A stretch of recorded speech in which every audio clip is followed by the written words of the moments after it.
Wowee, it's up. Have a look at the beauty. Hello viewers, my name is Jens Peck and this is my YouTube channel, Full Spinnaker Ahead.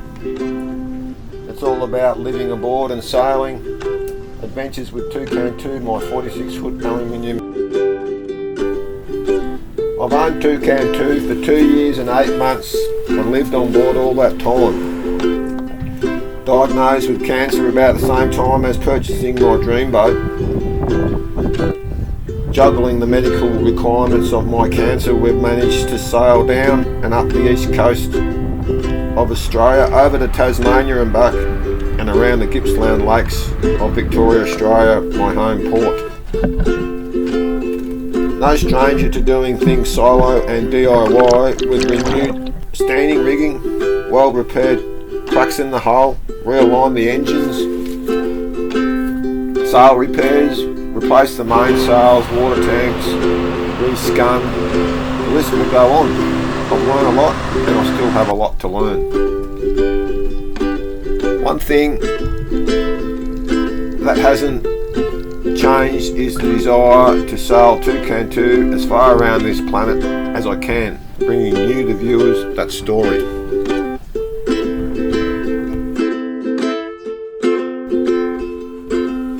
Making this title page up in Airlie Beach after a 5-week bout of the shingles.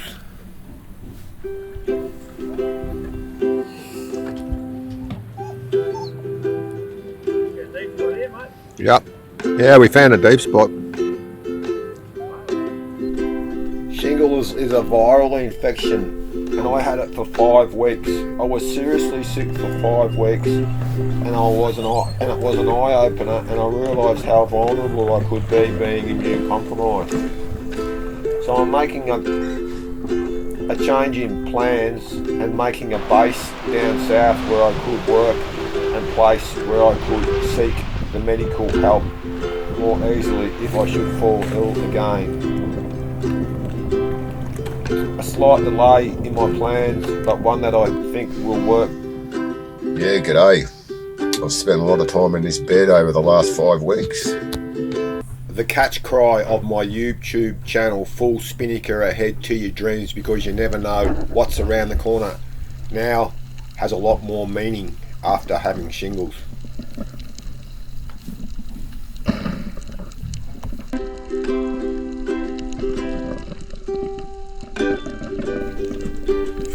It's the rewards of boating life that make it all worthwhile.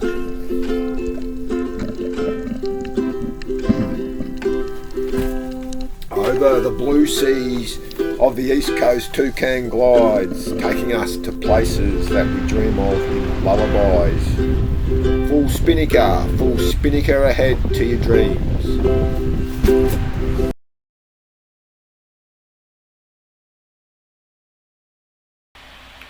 Welcome to Airlie Beach Township, which is the gateway to the Whitsunday Islands.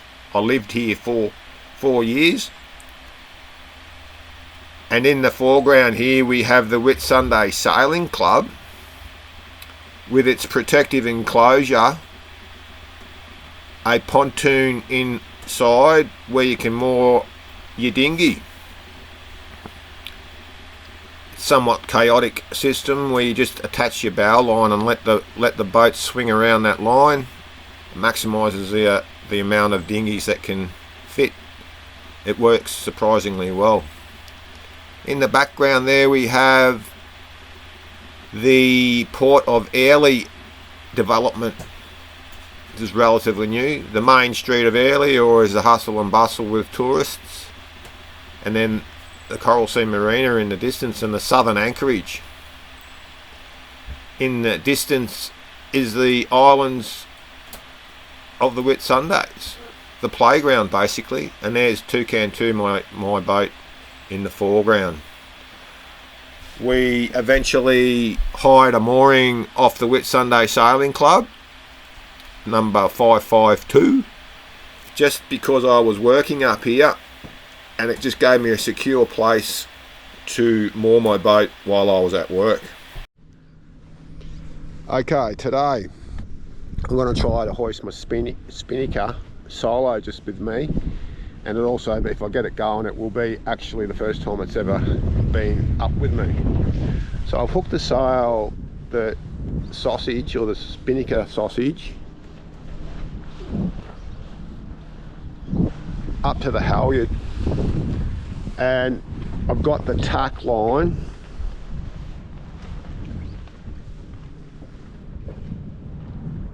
hooked to there, so that is theoretically a quick release. The clue line's got two blue straps coming off it. One goes to a lower pulley off the bow, and the other one goes directly to a winch. That, not directly to the winch, but it's got a pulley,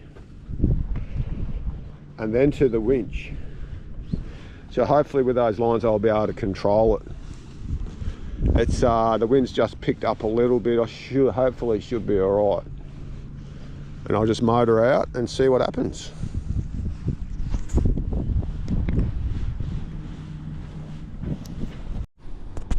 Wowee, it's up.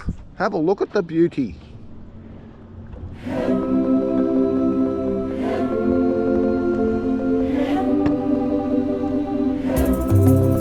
What a beautiful sail. It's just hardly any wind, but that's how I like it. And it's, I don't know whether I've jagged it or it's, a few things are wrong, but it seems to be controlled all right.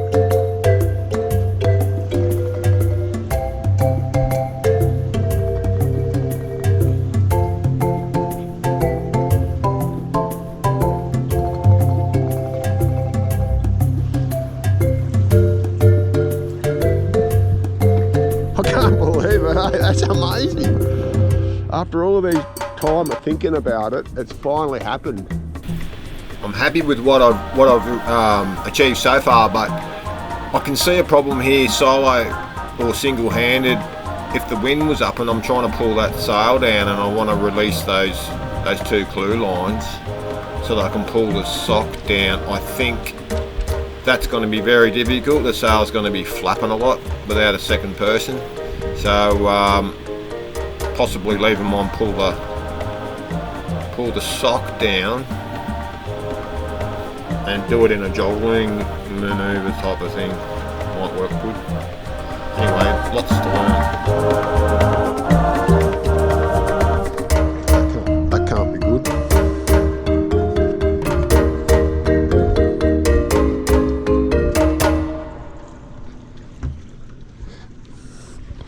I don't know how fast we're going, but it's not fast, but there's not much wind either. I'm absolutely stoked. I think I have to shorten that pulley on that side. Unless, maybe I'll let it out a bit further.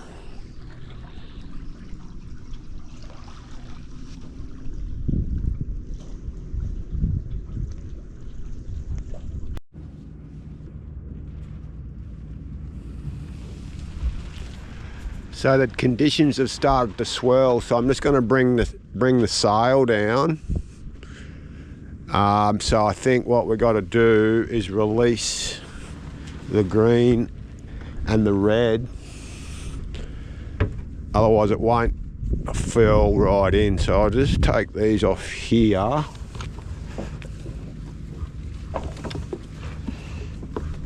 And then that should just pull through when the sock comes down, which you'll see in a minute. I'm talking like I've done this before, but it's not. I haven't done it before. So just under that. And the sock wants to come down already.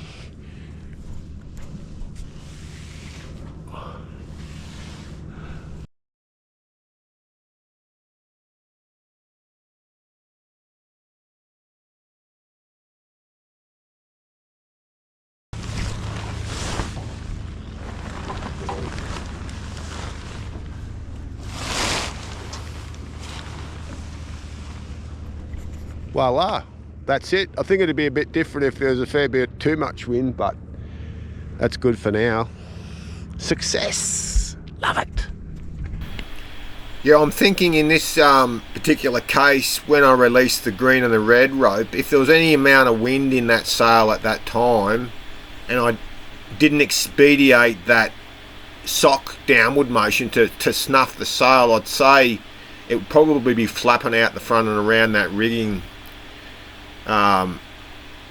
which you really probably want to avoid with that light sail. So yeah, I was thinking before I released the green and the red to start snuffing the sail as far as I could to reduce that area, then even perhaps slowly release the green and the red so that the sock basically pulls those ropes out with a slight amount of tension against them. Would probably work alright. I'd probably try that. If you know how to do it, leave us a comment or leave us your phone number and give us a bit of advice. It'd be awesome.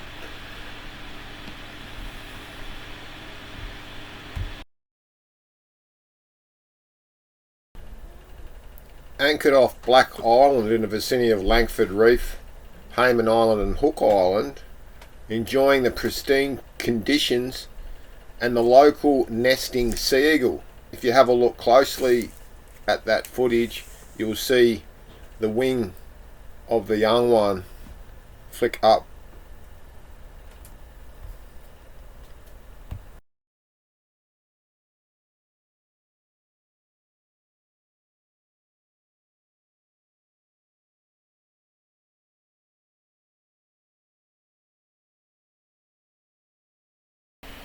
The anchor line buoy denotes a line of which you don't anchor, and the courtesy mooring is a mooring that we can just hook onto to avoid putting your anchoring and destroying the bottom. You get lots of them in the Whitsundays and it's really convenient.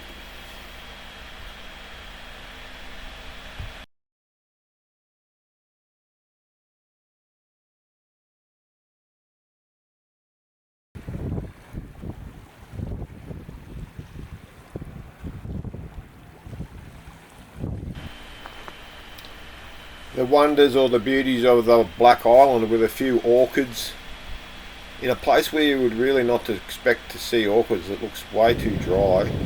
Beautiful pandanus roots and the magnificent flame tree of the Whitsundays. It's special beauty with hardly any leaves but a wonderful flower. The end of this episode. Look forward to episode 29 next week, of featuring freshwater Whitsunday Islands,